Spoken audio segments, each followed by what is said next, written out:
Ayan mga bayan, ano, ang ganda dito mga bayan, oh.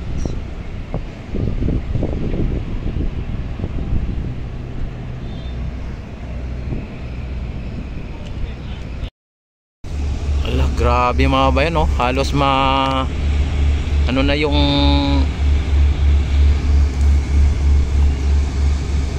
ano na yung ano dito mga bayan, oh. Tagbot, oh.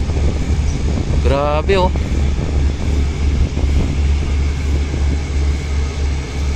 Parang mas mabigat yung sa unahan kaysa sa likuran mga bayan. Pasubsob yung kanyang pagtakbo. O talagang sinasadya po dahil po nangungulikta sila ng basura sa Ilog Pasig mga bayan. Ayan, may mga dala silang mga mga trash can o ano ng basura. Yan, oh, sa likod.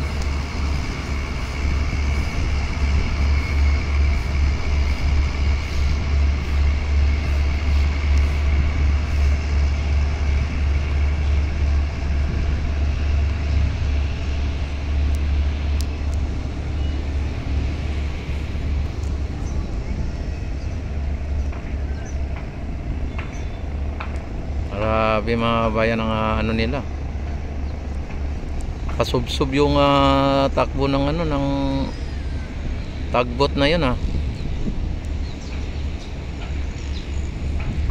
At napaka-wow na wow talaga mga bayan ang ating Ilog Pasig mga bayan, kung inyo napapansin.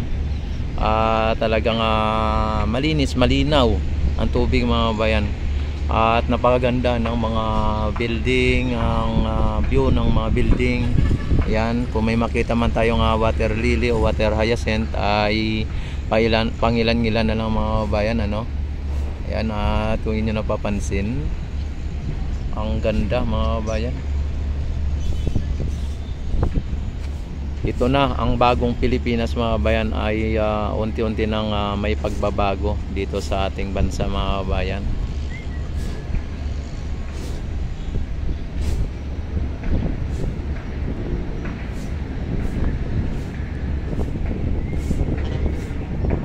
Ganda. Yan. Ano po ba ang inyong masasabi dito sa may Ilog Pasig mga bayan, na talaga ngayon ay talagang nabawasan na ang pollution o yung dumi ng ating Ilog Pasig mga bayan, at talagang kitang-kita na po ang napakagandang Ilog Pasig, at ito ay talagang Pasig Bigyang Buhay Muli o PBBM mga bayan. At ayan, may mga dito, naglilinis dito, no. Yan, kung inyo nakikita mga bayan, malinis na ang ating kapaligiran.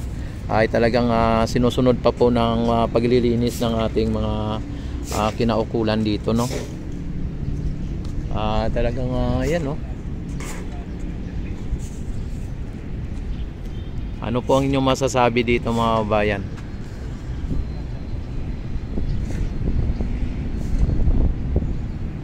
Yan, comment down below mga bayan kung ano po inyong masasabi dito sa may Ilog Pasig at sa may Esplanade mga bayan.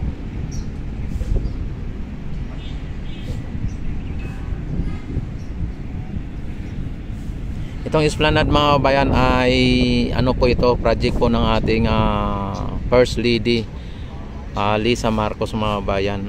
Talagang 25 km long o 25 km ang haba nito. At hindi lang po itong one way lang, kundi may kabila pa. Yung sa kabila mga bayan ay lalagyan din po yan ng Esplanade mga bayan. Diretso po yan. Kung ano kahaba ang Ilog Pasig, ganun din po kahaba ang ilalagay o ang plano na ilalagay ang Esplanade mga bayan. At ito ay priority dito ang walk lane at ang bike lane o yung mga siklista natin.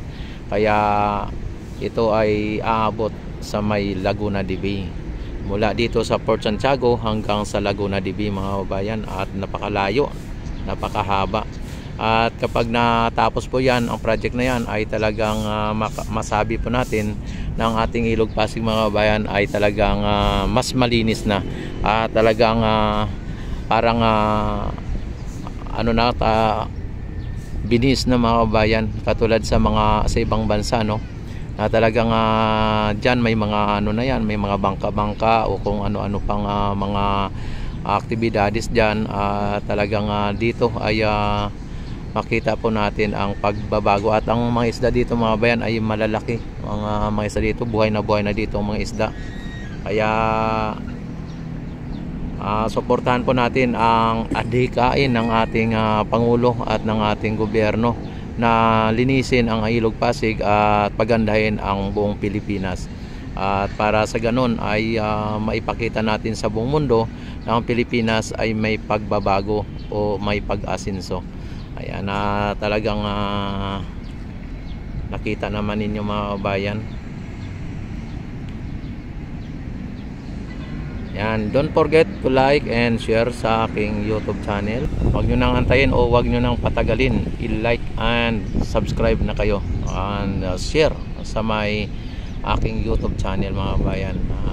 Araw-araw ay i-update ko po kayo dito sa Esplanade at sa Ilog Pasig. Ayan, at hanggang sa aking makakaya na i-update ang ating Ilog Pasig mga kabayan, para sa ganun ay hindi kayo huli sa mga balita dito at magaganap dito sa ating Ilog Pasig Esplanade mga kabayan. Ayan, maraming salamat sa inyong lahat at God bless po sa inyong lahat. Mabuhay ang bagong Pilipinas.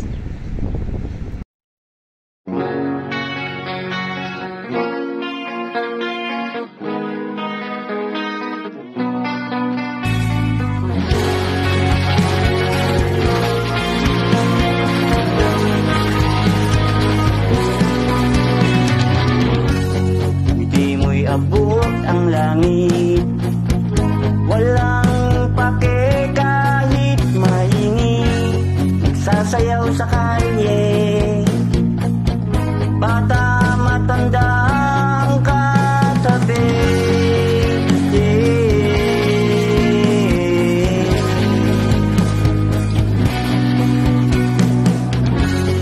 Ngunit parang nag-iba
masaya, tahimik na buhay, nagkapit-kapit bisig, saksi natin ang buong daigdig.